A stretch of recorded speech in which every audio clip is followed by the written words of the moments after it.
I've got these gorgeous pork chops that we will be making pork chop jambalaya with today. I've already seasoned them with salt and pepper and hot sauce. So just for time element, however, I've taken these chops that, well, some that were just like these, not these, but these here in the pot, I've already browned them. And just to teach you how pretty and brown they should be, this is what they should look like. And actually, once they're brown like this, you go ahead, let me raise my fire up. All Cajuns raise their fires. All righty, you see how brown they are? This is how they need to be. Brown. You put them on an absorbent towel, paper towel. See this? They're brown real pretty. You need to do this real good because they'll leave that gratin on the bottom of the pot, which is very, very important to the taste of your jambalaya. So here also I had browned some sausage. You can also use some andouille. This makes it, oh, so tasty, gives it a wonderful flavor. Now to this, I'm going to add my onions, of course. Here we go with the Trinity. All Cajuns cook with it. And, of course, you got to know how to make a roux. If you do that and you use onion tops, bell pepper, and celery and onions, you can cook Cajun, just like I do. This is your chopped up, and the finer you chop it up, the better it is because the flavors will be all absorbed. You see, you mix all this together. You saute this real good. Boy, you ought to smell this. Well, I've oftentimes said we need smell-o-vision, but I think we also need taste-o-vision. That would be so good if I could just share this with you. But you know, you can fix this, so just watch carefully and learn quickly. This is so easy to fix. Now, this is how you saute your onions, bell pepper, and celery in here. Now, after they're sauteed, we are going to take these beautiful chops again, add them to this, and let that cook some more. Because you want to make sure that your pork is very well cooked. And that's very important. So you just go ahead, add this to your pot. And what you'll need is just a dab of water. Of course, my little old dinosaur here is going to help me pour just a dab of water in here. See, just to get that gratin out of the bottom.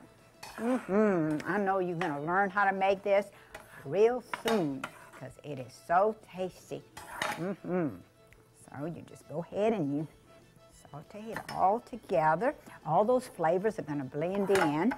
You'll make like a good sauce in here, kind of like a gravy. So then after this, of course, last but not least, you have your cooked rice. This is beautiful long grain rice, which I have cooked before. I like to cook the rice, well, either that morning or the day before, because actually it needs to be refrigerated. So refrigerate your rice now because it keeps it from getting soggy or mushy. You want to make sure that your kernels are loose. And this is how I have learned to do this because I had mushy jambalayas, and you don't like a mushy jambalaya. So you have to make sure that all of this comes together in due time. And of course it does. Is that quick and easy? But you make sure your pork chops are well done, and browning them beforehand really helps. And actually, you get them to kind of cut them up very thin. You don't want them thick, not like you're going to fry pork chops. And this is your onion tops. So see how pretty that's going to be? And oh, so tasty. My mother used to always cook this, and I'm trying to teach little Lucy to fix this. Oops. Oh, well, here we go again. Throwing rice all over. Think I'd be at a wedding somewhere. Oh, well.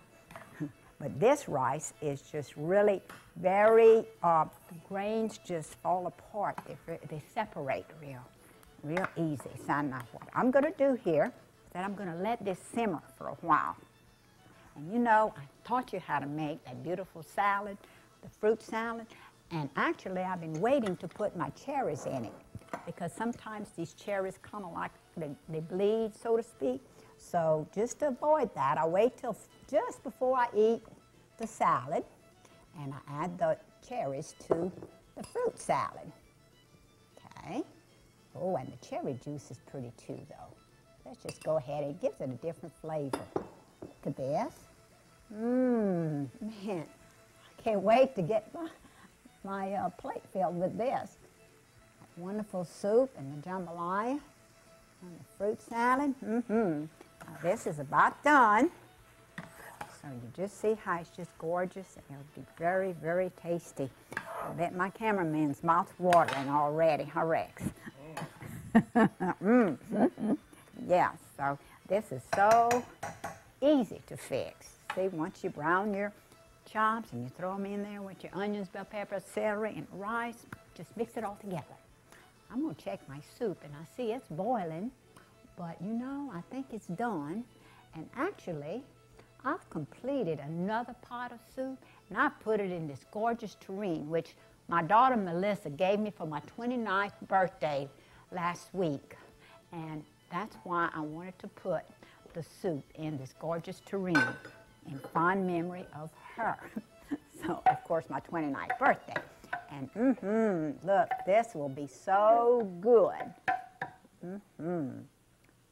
Yum. Can't wait to set my plate. Well, before I enjoy some of my delicious jambalaya that we prepared today, I want to share this wonderful letter from Diane Farr in Collinsville, Alabama. Diane writes, I love your show. Makes my mouth water and my stomach growl. Wish I lived close to you. I would love to sample some of your wonderful cooking. Keep up the good work. Thank you, Diane, for sharing this letter with me, and thank you for joining me today and learning some wonderful lessons at Miss Lucy's Cajun Classroom. See you again soon, chat.